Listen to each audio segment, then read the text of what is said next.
আসসালামু আলাইকুম রহমতুল্লাহ। আলহামদুলিল্লাহ।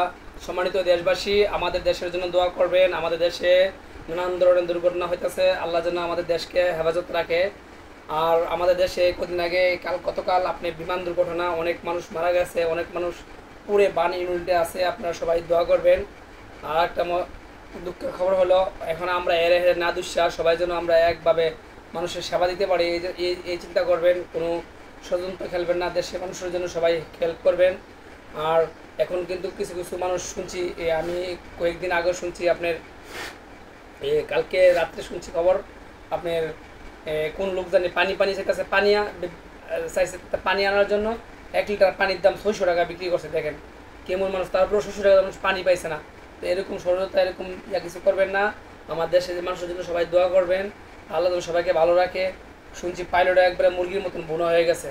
এই দেশ যেন শান্তি থাকে, আপনারা এই দোয়া করবেন। এই বলে শেষ করলাম। আসসালামু আলাইকুম রহমতুল্লাহ।